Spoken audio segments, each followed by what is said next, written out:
Good afternoon. তো এখন বাজে দুপুর হচ্ছে 3টে। আর বাড়ি আসলাম। আজকে না আমাদের এখানে কারেন্ট ছিল না সকাল থেকে, যার জন্য তোমাদের সাথে কিছু শেয়ার করতে পারিনি। 11টার সময় কারেন্ট গেছে, বলে তো ছিল যে 6টার সময় আসবে, কিন্তু 2টোর সময়তে দিয়ে দিয়েছে। 2টোর সময় না, 2:30টার দিকে দিয়েছে আর কি। তো এইমাত্র বাড়ি আসলাম, আর কারেন্ট ছিল না বলে বাসনপত্র সব আমি রেখে গেছিলাম। কিছু করে যেতে পারিনি, কারণ কি বলতো, অন্ধকার ছিল পুরো কিচেনটা, মেঘমেঘ করছিল সকাল থেকে, যার জন্য আর কি। তো কিছু দেখতেই পাচ্ছিলাম না, তাহলে কাছেই করবো। আর ঝাড়ু পোছা তো সকালেই হয়ে গেছিলো, শুধু বাসন কোটা ছিল। এখন এই বাড়ি আসলাম, এসে কালকেকার রাতের একটুখানি খিচুড়ি আছে, তার সাথে ওই গোলা রুটি করেছিলাম আর কি, সকালে গোলা রুটি আছে।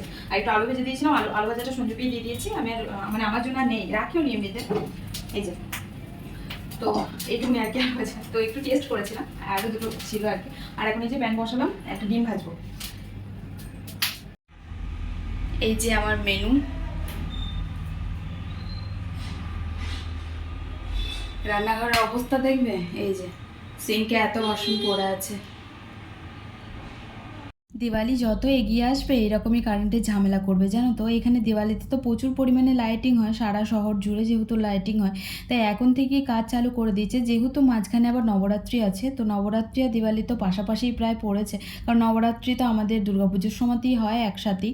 তো আর এখানে তো এই ফেস্টিভ্যাল মানে এগুলো খুব আর কি চলিত, যার জন্য আর কি লাইটিংও প্রচুর পরিমাণে হয়। তো তাই আর কি এখন থেকেই কাজ চালু হয়ে গেছে, আর আমাদের কারেন্টের ঝামেলা এইভাবেই চলবে এখন। ওই 15 দিন পর্যন্ত এইভাবেই চলবে আর কি। তো সেটাই আর কি পেপারে দিয়েছে, তারপর এমনি পোস্ট করেছে দেখলাম সবাই। তো এইরকমই সকালবেলার দিকে কারেন্ট যাবে, এই 11টা সাড়ে 11টার দিকে, তারপর এই 2টা 2:30টার দিকে চলে আসবে। তো আমাদের একটু কাজ তাড়াতাড়ি করে নিতে হবে, তার জন্য যেহেতু অ্যালার্ট করে দিয়েছে আগে থেকেই। আর এই যে দেখতে হয়, সকালবেলাতে আর কিছু শেয়ার করিনি যেহেতু কারেন্ট ছিল না বলি। এখন বাজে সন্ধ্যে 6টা, এসেছিলাম বাড়ি জল ভরতে, জলটার ভরে সন্ধ্যেটা দিলাম। বিকালের আকাশটা দেখতে এত সুন্দর লাগে না, তো অনেক দিন বিকালবেলা ছাদে আসেনি, ওদিকে সন্ধ্যেটা দিলাম, তারপরে আসলাম ছাদে। আর আর কি কিছু না, তো দুপুরবেলা আসি, দুপুরবেলা খুব একটা দাঁড়ানো হয় না। তো সন্ধ্যে দিয়ে যেহেতু 10 মিনিট আমাকে দাঁড়াতেই হয়, তাই ভাবলাম যে একটু ছাদ থেকে ঘুরে আসি। আর মেন কারণ হচ্ছে, ওই যে দেখতে পাচ্ছ ওই প্যান্টটা, ওটা হচ্ছে সঞ্জুর হাফ প্যান্ট। তো অ্যাকচুয়ালি কী হয়েছে, কালকে কেচেছিলাম, এবার আমি তুলে নিয়ে গেছি, নিচে পড়ে গেছিলো নিচে। এবার আমি জানি না, আমি ঘরে গিয়ে খুঁজিও নি, এবার মনেও নেই আমার। এই হচ্ছে ব্যাপার। তারপর সঞ্জু রাত্রেবেলা পড়তে গিয়ে দেখছে হাফ প্যান্টটা কই, তখন মানে খোঁজ হলো যে হাফ প্যান্টটা কোথায়। আমি দেখছি ছাদেই পড়ে থাকবে, কে আর নেবে, কেউ নেবে না। তো তারপর সকালে এসে মেলতে এলাম, তখন দেখছি যে হ্যাঁ এরা তুলে দিয়েছে, ছেলেগুলো যেগুলো দোকানে ছিল আর কি, ওরা তুলে দিয়ে আবার সিরিজে রেখে দিয়েছে। যে আমি দেখছি ওটা তো সঞ্জুরি প্যান্ট। তখন আমি মেলে দিয়ে চলে যাচ্ছিলাম সেই মুহূর্তে, তখন আমার চোখে পড়েছে। আমি দেখছি আর আসবো, থাক। তারপর দুপুরবেলা যখন খেতে আসলাম, যখন জামাকাপড় তুলতে আসলাম, তখন কি করেছি, ওটা নিয়ে গিয়েছি, গিয়ে কাচাকুচি করে মানে কাচলাম আবার ভালো করে, যেহেতু পড়ে গেছিলো। তারপর আবার এসে দিয়ে গেছিলাম 3টের সময়তে। তারপর এখন শুকিয়ে গেছে, ধরো এর ওপরে দিয়েছিলাম, তো রোদ ছিল প্রচুর, না গো শোকায়নি। আমি একটু বেশি বাড়ি বলে দিলাম, শোকায়নি। ভেবেছিলাম শুকিয়ে গেছে, শোকায়নি। যাই হোক, পাখার হাতে দিলে শুকিয়ে যাবে। ও রাত্রিবেলা পরে এটা শোয়, যার জন্য আর কি প্রত্যেক দিনই কাঁচা থাকে, কাচতে হয়। কি সুন্দর লাগছে, তারা আকাশটা কি ভাল লাগছে, দেখাচ্ছি তোমাদেরকে। মেঘ নেই, পুরো পরিষ্কার একদম ঝকঝকে আকাশ। চলো আমি যাব দোকানে, একটুখানি দাঁড়াই, খুব ভাল লাগছে গো। জানো তো, আমি এরকম খোলা আকাশ আমার খুব ভালো লাগে। এই দেখো কি ভালো লাগছে, পাখিরা সব বাসায় ফিরছে। এখন যেহেতু তাড়াতাড়ি সন্ধে লেগে যায়, তাই আর কি হালকা হালকা সন্ধ্যের আওয়াজটা হয়ে যাচ্ছে, না হলে এই টাইমে কিন্তু রোদ থাকে জানো। এখন ওই 6টা বাজে, 6:30 মতন।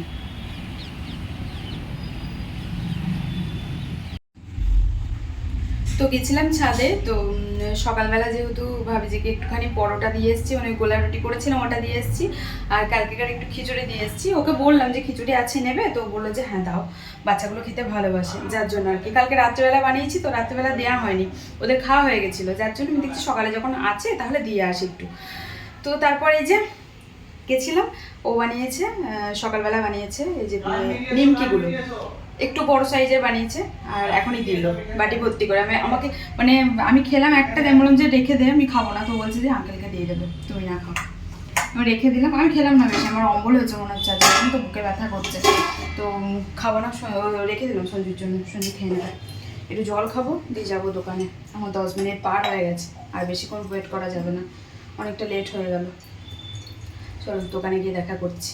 তো এখন বাজে রাত হচ্ছে 8টা, আর আমি চলে এসেছিলাম বাড়ি, আর এসেই দেখছি ও মাংস নিয়ে এসছে। আসলে বাড়ি আসার কারণটা আমি বলি তোমাদেরকে। ওর করছিল শরীর খারাপ, ও 7টার সময়তে বাড়ি এসছে। তারপর ও বললো যে আমার শরীর খারাপ করছে। তো আমি বললাম যে ঠিক আছে তুমি শোওগা বাড়ি গিয়ে, মানে ঘরে গিয়ে। তারপর আমি জানি যে শুয়ে আছে। তো তারপর আমাকে বলছে যে বাড়ি তুমি কি বাড়ি আসবে, নিয়ে আসবো? আমি বললাম কেন, কী হয়েছে? বললো যে আমি মাংস এনেছি, তাহলে মাংসটা এসে রান্না করবে। আমি যে তোমাকে আবার মাংস আনতে কে বলেছে? আসলে ওর গ্যাস হয়েছে, প্লাস মাথা ঘুরছে, তারপর গাটাও গরম হয়েছিল। তো সব একসাথে হয়েছে আর কি। ওই হয় না মাঝে সাঝে আর কি, শরীরে জবাব দেয় যে আমি আর পারছি না, একটু রেস্টের দরকার। তো সেই রকমই হয়েছিল। তারপর আমি বলছি তোমাকে মাংস আনতে কে বলেছে হঠাৎ করে, তোমার এত শরীর খারাপ যখন? ও বলছে যে কি বলো তো, আমি আগের দিন আমি বলেছিলাম যে একটু খাসির মাংস খাবো, কারণ আমার না চোখের খিদে যেটাকে বলে। কারণ আমার খাসির মাংস কিন্তু খুব একটা ভালো লাগে না, তোমরা জানো সেটা। আমার মুরগির মাংসটাই সব থেকে বেশি ভালো লাগে। তবে কি বলো তো, হয় না মাঝে সাঝে এক পিস খাওয়ার জন্যই আর কি মনটা কেমন ছটফট করে। তো সেই রকম কিন্তু আজকেও হয়েছিল। আমি খেয়েছিলাম 2 পিস, কিন্তু তার জন্যই আমার মনটা ছটফট করছিল কাল থেকে। এবার আমি ওকে বলিনি যে আজকেই আনতে, কারণ আজকে যেহেতু শরীরটা খারাপ ছিল তার জন্য। কিন্তু কি করবে, বউ খেতে চেয়েছে যেহেতু, তাই আর কি শরীর খারাপ নিয়েও গেছিলো আনতে, আর এনে টেনে আমাকে আবার নিয়ে চলে আসলো। আর এই যে সব কিছু জোগাড়জান্তিও করে ফেলেছে, মানে ফোন করার আগে সব কিছু জোগাড়জান্তি করে রেখে দিয়েছে। ওদিকে আমি এসে মশলাটা বাটলাম, আর পেঁপে দিলাম একটু, যাতে তাড়াতাড়ি সেদ্ধ হয়ে যায়, যেহেতু আমাদের কুকার নেই তো। আর এই কড়াইটাতে এমনিতে সেদ্ধ হয়েও যায়, এই ঢাকনা দেওয়া কড়াই তো, যার জন্য আর কি। তো এই যে এখন কষাচ্ছিলাম, আর প্রচুর জল বেরিয়েছিল। তো জানো তো, গন্ধ শুকিয়ে মানে মনে হচ্ছিলো যে খাই। তারপর কষা খাওয়ার পর না আর ইচ্ছা করছিল না ভাত দিয়ে খেতে। কারণ আমি এইরকমই, আমি মুরগির মাংস যতটা তৃপ্তি করে খাই, আমি খাসির মাংস ততটা খাই না, জানো তো। আর ওর যেহেতু ভালো লাগে তার জন্য। আর অ্যাকচুয়ালি কী বলো তো, বউ বলেছে অনেক দিন পর যে খাসি খাবে, তাই আর কি শরীর খারাপ নিয়েও গেছিলো আনতে। আর এই যে ও বসে বসে রেস্ট করছে, আমি বললাম যে তুমি একটুখানি বসে থাকো। ও বলছিল যে আমি কি করে দেবো, কারণ ওর হাতে মাংসটা তোমরা তো জানো আমার খেতে খুব ভালো লাগে। তো আমি বললাম না ঠিক আছে আমি করছি। তো তারপর এই যে বাবুকে এখন দেবো একটু চর্বি তুলে। তো চর্বি আর একটা মাংস আর কি পিস তুলেছিলাম, কিন্তু এত ভালো হয়েছে বললো। তারপর আবার দুটো আর কি নিয়েছিল। দেখো মুখের হাসিটা দেখো। আর কি বলো তো, ওর শরীর খারাপ হলে না আমার পুরো টেনশন মানে মাথায় উঠে যায়, কি বলবো। কারণ ওকে সবসময়তেই আমি হাসি খুশি দেখি, তো এবার হঠাৎ করে যদি একটু চুপচাপ হয়ে যায় না, তখনই আমার মাথা কাজ করে না। তো যার জন্য মাংসটা অতটাও আজকে ভালো হয়নি, কারণ টেনশনে আর কি রান্না করেছে। আমি তোকে বকাবকি করছিলাম যে তোমার আনা কি দরকার, তোমার যখন এত শরীর খারাপ। তো আমি তো বললাম তোমাকে যে বাড়ি গিয়ে একটুখানি ঘুমাও, কিন্তু তা নয়। ও বউ খেতে চেয়েছে বলে বলছে তুমি খেতে চাইলে কালকে। তাই আমি বলেছি কালকে খেতে চেয়েছি ঠিক আছে, তো রবিবারে আনলেও হতো বলো, তো আজকে আনার কি দরকার। যাই হোক, খেয়ে নি যখন ফেলেছে রান্না তো করতেই হবে। এই দেখো হয়েও গেছিলো প্রায় মোটামুটি। আর এই তো দেখে আবার বলছিল যে 2 পিস দেবে আমাকে তুলে, তো তারপর দিয়েছিলাম। আর এই খেয়ে আর ভাত খেতে পারেনি ঠিক মতন, কারণ এই যে কষা খেয়েছে। তারপর ওদিকে আবার দেখো বাবজি দিয়েছিল বিরিয়ানি হঠাৎ করে। ওই যে তোমাদেরকে বলেছিলাম না যে আমি সকালবেলাতে দিয়ে এসেছি ওগুলো, যার জন্য আর কি ওই খিচুড়ি আর পরোটা দিয়েছিলাম। এই যে জল ঢেলে দিলাম আর ঢাকা দিয়ে দিয়েছি। ঘরে কিছু জামা কাপড় আছে, ওগুলো আমি ভাঁজ করে নিয়ে গেলে তাড়াতাড়ি হয়ে গেছে প্রায়। ফুটে উঠলি মানে ঝোলটা একটুখানি ফুটলি তারপর নামিয়ে নেবো, কারণ কষাতে যা সিদ্ধ হওয়ার সিদ্ধ হয়েই গেছে অলরেডি, ভালো সিদ্ধ হয়েছে। আর নুনটা একটু কম হয়েছিল, তাই নুনটা চেক করে একটুখানি দিলাম। কষা খেলাম যে তখন বোঝা গেল নুনটা কম হয়েছে।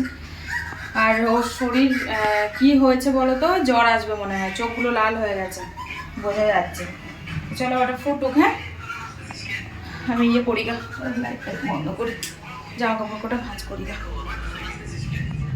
বেসিক্যালি আমরা এতটা রাত করি না, আজকে অনেকটাই রাত হয়ে গেছে। যেহেতু খাসির মাংস হতে ধরো একটু লেটই হয়, আর যদি কুকার থাকতো তাহলে 2-3টে সিটি মেরে একটু কষিয়ে নিলেই হয়ে যেত। আর যেহেতু কড়াই রান্না হচ্ছিলো, তাও তো একদিকে ভালো হয়েছে, ওই ঢাক্কানওয়ালা কড়াইটা হয়েছিল বলেই আরও তাড়াতাড়ি হয়েছিল, না হলে আরও লেট হতো। আর কিছু জামাকাপড় ছিল তোমাদেরকে বললাম, তো ভাবলাম যে বসেই যখন আছি তরকারিটা হচ্ছে হোক, ততক্ষণে আর কি জামাকাপড় কটা আমি ভাঁজ করে নিই। আর এই দেখো ভাঁজও হয়ে গেল। এই যে আমাদের মাংসটা ফুটছে, আর ভাবিজি দেখো এখনই দিয়ে গেল হচ্ছে বিরিয়ানি। এই যে সকালবেলাতে তোমাদেরকে বললাম না যে আমি দিয়ে এসেছি, দেও আবার মানে কিছু না কিছু দিতেই থাকে। চিকেন বিরিয়ানি দিয়ে গেছে। এখন এটা খেয়ে নেবো, কারণ মাংসটা হচ্ছে, যখন হোক একটু পরেই খাবো। মাংসটা এখন হবে, সিদ্ধ হবে, মানে সিদ্ধ তো হয়ে গেছে, ফুটছে আর কি, অনেকটা জল দিয়েছি তো তার জন্য। এই যে ওষুধ টষুধ খাওয়ার পর একটু শরীরটা বেটার আছে। আর ওদিকে চলে এসেছে তরকারিটা দেখতে, কারণ ও রান্না বান্না করতে খুব ভালোবাসে, তোমরা তো জানোই। আর ও একদিন রান্না না করলে না ওর মনটাই খুঁতখুত করে, তাই আর কি বললো যে আমি একটু যাব রান্নার কাছে।